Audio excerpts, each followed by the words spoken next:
Hello and welcome to Narayana IS Academy. I'm Yogesh Kottawar and I'll be taking up daily news analysis of The Hindu and Indian Express. We'll discuss 5 most important articles from these two newspapers in a comprehensive manner. The first article mentioned on page number 10 of The Hindu talks about the persistent issue of illegal coal mining that exists in India. The second article mentioned on page number 17 of Indian Express, it talks about the environmental concerns related to artificial intelligence, which is an evolving technology. The next article mentioned on page number 1 of The Hindu, it talks about Supreme Court's judgment about the power of taxation of state governments in the mineral rich lands of India. The next article mentioned on page number 8 of Indian Express, it talks about NISAR project, which is a collaboration between ISRO and NASA. And next article mentioned on page number 2 of Indian Express, it talks about 6th schedule and autonomous district councils, or which we call as tribal councils. After discussing all these articles, we'll also discuss some practice questions so that you'll get an idea about what kind of questions can be expected in the examination. So let's get started. The first article talks about India's illegal coal mining issue. Recently, 3 people from the state of Gujarat, they died while working in a coal mine, and this coal mine was being operated in an illegal manner. Now, this is not for the first time we are hearing such news. Earlier in 2023, we heard similar news from West Bengal, from Jharkhand, from Meghalaya. That means it is a persisting issue and we need to understand it in detail. We can relate it with the syllabus part of GS paper 2, governance, which talks about government policies and interventions for development in various sectors. Before moving ahead, look at this previous year question. It says, what are the consequences of illegal mining? Discuss the Ministry of Environment and Forests concept of go and no-go zones for coal mining sector. Now, if you observe the illegal mining in India, it usually takes place in remote or isolated areas, for example, some forest region, where government authorities do not monitor all the activities. So you can easily run your illegal business.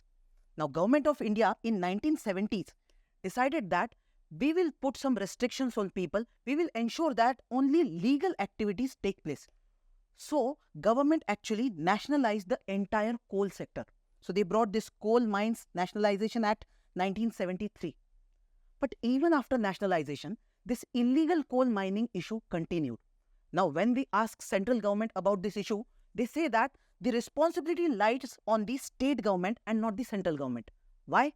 Because this illegal mining issue is a law and order problem, and law and order falls under state list in the Schedule 7 of the Constitution of India. So we can see there is a tussle and there is lack of accountability when it comes to central government or state government. Now, if you look at the factors which are leading to this illegal coal mining, the first reason is the demand. The demand of coal is very high in India. You can see that the energy consumption that we have, more than 50% of that energy comes from the coal sector. That means coal is in high demand every time. And the supply in legal form is not up to the mark, and that is why some illegal businesses come into picture, and that is why we see the formation of black market for the coal mining. Secondly, we see that the areas where this kind of coal mining takes place, usually poverty and unemployment persist in that area. So what normal people do, they go for such illegal sources just for the sake of livelihood, just for the sake of some income. Thirdly, we observe weak regulatory enforcement. The government authorities are not monitoring all these illegal activities, and that's why we see a rise of coal mafias in this area. These mafias have a good network and a power structure which allows them to continue this illegal business for a long time. Moving ahead, we observe that many a times these coal mafias get political patronage. Now recently this Assam Jatiya Parishad, they accused a BJP leader for providing political support to these coal miners in the northeastern states of India. Also, there is a problem with the kind of techniques used in this coal mining. What are these techniques? It includes surface mining and rat hole mining. When I say surface mining, it means that this coal deposit is very near to the surface of the earth. So you can easily extract that material. Secondly, rat hole mining. This rat hole mining is very dangerous. What happens is that just like a rat makes a hole, similarly, we also make these holes and we send people in it. So it is very dangerous and people may die due to suffocation or inhalation of toxic gases in this region. So we are saying that such techniques, these are very dangerous, and just because they are not so costly, they are very inexpensive, people in their illegal businesses, they go for such techniques. Now, the impact of this kind of illegal coal mining on the health of the worker is very important to understand. First of all, because there is no safety equipment, there is no protocol, there is no training provided to these workers, there is a high chance that they may suffer from respiratory diseases. There are toxic gases that get released in this mine, such as, for example, carbon monoxide, which was released in this recent case of Gujarat. Also, there is a chance that when these people are inside the cave, the entire cave may collapse on them. There can be a landslide.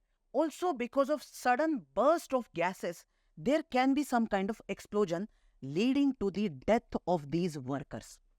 Now, in case the person does not die, there is a high chance that he may develop a chronic health disease due to the exposure of lead and mercury. And in these areas, there are not much medical facilities available, no emergency facility available. So this further exacerbates or increases the health risk for these people. Moving ahead, you look at the economic impact. Now locally, the economy is getting generated in which even if it is illegal, at least people are gaining some kind of income. So in this case, we observe that if government takes any action against these illegal mines, there is a chance that the unemployment rate in this area will suddenly rise. Apart from that, the people who are working in this sector, it is completely informal sector. You look at a formal sector just like a corporate that is there in Bangalore or Hyderabad. People working there get some benefit. They want maternity leave, they get that. They want some insurance, they get that. But when you work in an informal sector, first of all, there is no job security. And second, there is no social protection in terms of any insurance or paid leaves, etc. So even in the economic terms, these mines do not provide any sustainable income or sustainable economics. Next, there is also some environmental impact in the form of degradation of the ecosystem due to such mining. Now, if you look at the challenges government faces in curbing this illegal coal mining, number one, the challenge is of legal in nature.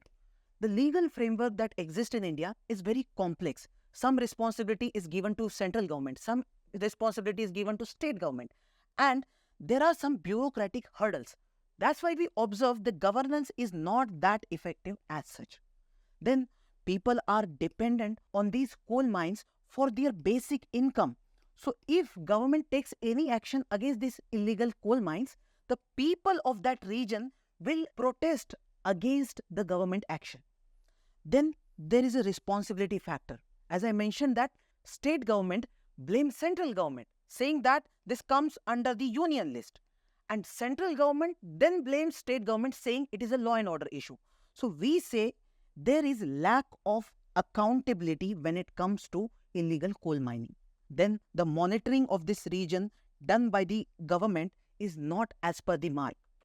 So we can conclude that we need a holistic approach. First of all, the government regulation has to be strengthened. We need to ensure that the legal framework itself is not that complex. Then the enforcement has to take place in letter and spirit.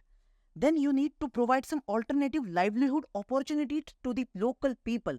Otherwise, they will protest against government action itself. And we need to improve the coordination between state and the center so that we can resolve this issue of illegal coal mining. The next article is about artificial intelligence and its impact on the environment. So we'll discuss it in detail. From the syllabus perspective, GS Paper 3 mentions about science and technology, developments, their applications and effects in everyday life. So it is an important topic. First, look at this previous year question. It says, with the present state of development, artificial intelligence can effectively do which of the following? First, bring down electricity consumption in industrial units, create meaningful short stories and songs, disease diagnosis, text-to-speech conversion, wireless transmission of electrical energy. Now, moving ahead, look at the article. First of all, what is artificial intelligence? We hear this term called intelligence and relate it with the human beings, that we have natural intelligence. Rather, it is said that we humans rule on this planet just because of the intelligence we have. And when we say intelligence, it means the ability to take decisions, the ability to learn. In case we make any errors, we self-correct and we use our reasoning mind to come to a conclusion. Now, this ability humans have developed in a natural way. And now, we are trying to bring this intelligence in the computer systems. We are trying to make computers intelligent just like humans, or maybe more intelligent than humans. So here, the AI system will involve complex algorithms and extensive data processing. Earlier, computer used to have programs or algorithms which were not that complex, but AI will involve complexity. It will have to process so much data that we cannot even imagine. For example, human intelligence, if we have to check, if you ask a human being a question, he will use all his knowledge he has gathered throughout his life to answer that question. Here, AI will make use of all the data available to it. So the data could be in the form of so many libraries, so many books, so many websites. So there will be a vast data, and AI will process the entire data to come to conclusion or decisions. That means data processing is going to be very much extensive. Now, when you look at the environmental impact, we have to understand that to process any data, the computer system requires electricity. For example, in your laptop, you're running an application. To run that application, laptop needs electricity. If you run multiple applications, sometimes laptops get heated. It requires more energy. So here we are saying, when you are using artificial intelligence models, for example, the ChatGPT you are using, if you compare ChatGPT with the normal Google search engine, you will see that it will require 10 to 33 times more energy than the Google search engine. That means energy demand will be increased. Second, to generate electricity, we are dependent on different sources. Many times we are dependent on the coal, and that coal will lead to carbon emissions, leading to our climate change and the global warming. So we are concerned about it. Thirdly, I said that system sometimes gets heated. So when you are using artificial intelligence, there is a possibility that the data centers may get heated.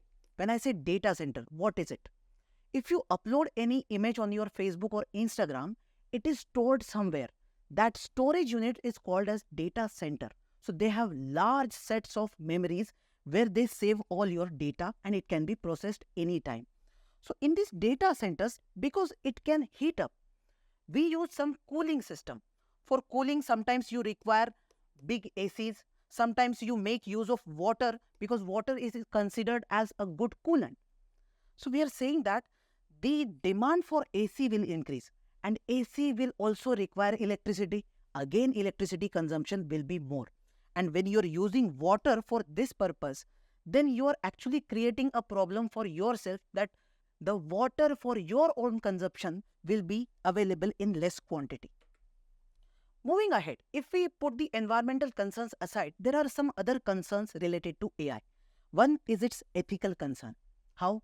If you make use of AI for a negative thing, for example, right now we are talking about deep fake videos, that some fake videos of celebrities are being posted using the artificial intelligence. It is completely unethical. Second, there can be concern of privacy. The AI system can get into your personal data and may be exposing your sensitive information. So this is against your right to privacy.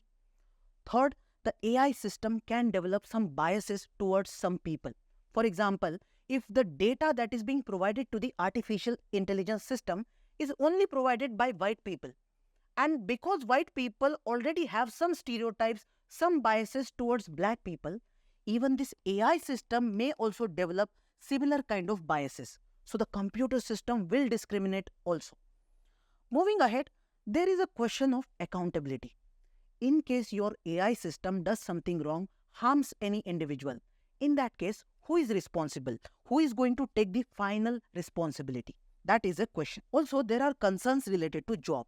Now, because this AI system has a potential to displace many jobs. For example, this Chat GPT came and many people lost their job because Chat GPT is able to provide a lot of content. So those who were earlier content makers, they have lost their jobs. So there is a possibility that unemployment rate might become higher with time as AI becomes part of our economic system. Then there is concern related to security. For example, you have built an artificial intelligence system, but some other hacker tried to hack it and now using this particular AI system against you. So there is a concern of security. Then what about the transparency? AI system is using intelligence. That means AI is taking decisions. What if the AI is taking decision in a wrong manner? What if the decision making process itself is unscientific? So we need transparency on that decision making process. So moving ahead, we will have to deal with all these concerns and give solutions to it. So first of all, we'll say that we need to optimize the energy consumption. So energy consumption has to be reduced. How you will do that? First, development of energy efficient algorithms. So algorithms should be made in such a way that the computational power required to that computer will be lesser. Second, you can transition the data centers towards the renewable energy sources. So that will be a good option. Then you will try to reduce your emissions. So there are multiple ways you can reduce your emissions, like by neutralizing the emissions generated by the AI operations and all. Apart from that, we can innovate the cooling solutions. We are using water as coolant or we are using AC. So if we can make some mechanical kind of device or mechanical coolant which can replace these ACs, then it will be a good solution. Then we can also ensure that water is used in a sustainable manner. How? You can recycle and reuse the same water for the electricity or for the cooling system. The next part would be to enhance the scalability and infrastructure. We can develop smaller and localized data centers. We can also promote ethical use of artificial intelligence. So we can bring some frameworks, some guidelines related to the use of AI. Then we can say there should be transparency and accountability. So what you need to do, you can make the entire process transparent. You can ensure that there must be someone who is accountable for anything if goes wrong. The next article is about a center-state dispute. Recently, Supreme Court has given a judgment saying that states have unlimited right to tax mineral-rich lands. But to understand this dispute, we need to study Mines and Mineral Development and Regulation Act and the 7th schedule of the Constitution. From the syllabus perspective, you can look at GS Paper 2, which mentions constitutional framework and the governance part. So this article becomes important for us. Now look at this previous year question, which says, with reference to India, consider the following central acts: Import and Export Control Act 1947, Mining and Mineral Development Regulation Act 1957, Customs Act 1962, Indian Forest Act 1927. Which of the above acts have relevance to or bearing on the biodiversity conservation in the country? So you can expect such questions from such topics. Moving ahead, we'll look at the context of the news. Recently, a 9-judge constitution bench has given its verdict with 8:1 ratio, and the court has said that state governments have the power to impose tax on mineral-bearing land. That means if there is a land where there are some mineral deposits or some kind of mining activity takes place, in that case, state government can put some kind of tax on those individuals or those people who are using that land. Now here, there is a conflict. The conflict arises from the 7th schedule of the Constitution of India. 7th schedule mentions about the powers and responsibilities of center as well as state. So you will see there are lists. There is one list called Union List, which talks about the subjects on which union government can make laws in the parliament. Then there is State List, which mentions about the subjects on which state legislature can make laws. And there is a concurrent list on which both parliament and state legislatures can make laws. Now here, we are focusing on the state list. If you go to the state list and look at the entry number 49, it mentions that states can levy taxes on lands and buildings, which includes mineral-bearing lands. That means if there is some kind of mineral, in that case, state government can go for any taxation. But if you look at the entry 50, it is a bit different. It says taxes on mineral rights subject to any limitations imposed by the parliament by law relating to mineral development. So here there is some kind of confusion or ambiguity because it says parliament may bring any other law which can curb the power of the state government. Now you may say, what is the use of this entry 49 if parliament can curb that right? And that's why the dispute started. Now because central government through parliament could bring any law. They had brought a law named Mines and Minerals Development and Regulation Act of 1957. This act is very important. It provides broader framework related to mining work in India. Let's say, for example, you reach out to the government saying that I want this land on lease. I will be building my production house and for that I want these minerals to be taken up. So to get that leasing license, you will have to be governed by this Mines and Mineral Development and Regulation Act of 1957. As this law was brought by central government in the parliament, this law provides more power to the central government. So you see the regulation of mineral resources or the imposition of royalties, everywhere central government's role increased. Now what is this royalty? See, if you're using anything that I possess, then you will have to pay me some fees. For example, I have composed a song and you want to make use of this song in your movie, then you will pay me some amount. That amount is the royalty. So here we are saying the role of central government increased. But state governments were saying we will also impose some tax because see, state governments do not have much resources when it comes to finances and they don't want to be dependent on the central government. So they want their own taxation powers. So here they reached out to the Supreme Court. Now Supreme Court has said that here this entry 49 and 50 are not in conflict, and even if entry 50 mentions about parliamentary law, that doesn't mean the power of state government can be curbed. So it is clearly saying that entry 49 are not overridden by the regulation provisions of entry 50. That means state government also has this taxation power. With the parliamentary law, central government cannot take away the power of state government. So here Supreme Court has tried to focus on the federal principles of the Constitution of India. In India, we have federalism, which means powers and responsibilities are shared between central and state government. And that's why even this taxation power should also be shared. So there will be balance of power and there will be democratic order. The next article is about NISAR mission. Recently, ISRO has submitted a report to the Lok Sabha.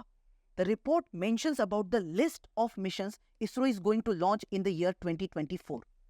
But this list does not include NISAR mission. So we are trying to understand what is this mission and why it is getting delayed. If you look at the syllabus, GS paper 3 mentions about awareness in the field of space, making this topic very important. You can look at one of the previous year question which says, India has achieved remarkable successes in unmanned space missions including Chandrayaan and Mars orbiter mission, but has not ventured into manned space mission. What are the main obstacles to launching a manned space mission, both in terms of technology and logistics? Examine critically. Now, let's move on to the article. We are talking about NISAR mission. And when we use this term NISAR, it means NASA ISRO Synthetic Aperture Radar. So here both these agencies, NASA and ISRO, are collaborating to send a space mission. Now here, this space mission is a bit unique. If you have used Google Maps, these maps are based on GPS technology, and this GPS technology is based on the satellites which are already there in the space. There are many satellites in the space which are taking images of the planet Earth. We call these satellites as Earth observation satellites. They take images, and using those images, we have developed these maps or navigation system. Now, if you look at these images, they have some limitation in terms of resolution. That means these images do not carry micro details or precision. For example, if the satellite is taking my image and I'm moving my hand from here to there, in that case, satellite might not be in a position to detect this smaller change. In this case, NISAR comes into picture. NISAR is able to take images and changes that are as small as 1 centimeter. That means even if I move my hand for 1 centimeter, this NISAR can detect that. and these images will be of very high resolution. So here you can observe many other things. For example, we can observe glaciers, we can observe vegetations, we can observe natural hazards. Now, one more thing that makes NISAR very unique is its ability to operate in adverse weather conditions. Usually we hear such news that the satellite could not take good images because the weather condition was not good. There was cloudy environment. But NISAR is able to take images even in those adverse conditions. To add in this, it is even able to operate in the night time. So it can take those high precision, high resolution images even in the night time. So we can say this NISAR is going to be a very advanced satellite the world has ever seen. Moving forward, it is going to be very helpful for the scientific community because we are studying the climate change phenomena, and climate change includes very complex changes happening throughout the world. And to observe those micro changes, NISAR will be very helpful. Apart from that, when it comes to natural hazards like earthquakes, volcanoes, you cannot go and check a volcano in detail. But these satellites can help you monitor these volcanoes and their micro detailing. Moving forward, the reason why it is getting delayed is that there is one 12-meter antenna attached to this synthetic aperture radar, and this antenna is not yet ready to become part of this satellite. So we are trying to upgrade it, so we have sent it to NASA. Moving forward, we can talk about some of the other missions which ISRO has planned to launch in 2024. One of them is Gaganyaan mission. In Gaganyaan mission, ISRO is planning to send its astronauts to the space. The second mission is SpaceX mission. ISRO wants to test whether it can dock and assemble satellite parts in the space. Usually we assemble parts at the ground, not in the space, but ISRO is trying to experiment that. Third, we have NVS-02 navigation satellite. Just like America has GPS, we are trying to build IRNSS navigation system. And such a system requires multiple satellites, NVS-2 being one of them. Then the next one is SSLV rocket launch. So we are going to build small satellite launch vehicle in which we can actually develop any satellite and send in very few days, and we will be in a position to commercialize our space sector. The next article is about the sixth schedule or the autonomous district councils. Recently, 10 leaders from the northeastern part of India reached out to the Union Home Minister, and they said that 125th Constitutional Amendment Bill should be passed. This amendment tries to amend the 6th schedule of the Constitution of India. So here we'll try to understand all of this in detail. If you look at the syllabus, GS paper 2 mentions about Indian Constitution, its evolution, features and amendments. So it is an important article. First, look at this previous year question. It says, the provisions in the 5th schedule and 6th schedule in the Constitution of India are made in order to, first, protect the interest of scheduled tribes, second, determine the boundaries between states, third, determine the powers, authorities and responsibilities of panchayats, or fourth, protect the interest of the border states. Moving ahead with the article, I said that 10 people or 10 leaders from the northeastern part of India reached out to the Union Home Minister, and they are saying 6th schedule of the Constitution should be amended. So what is this 6th schedule? You see, the governance model in India is a very different one. You see, the governance model in India is very unique.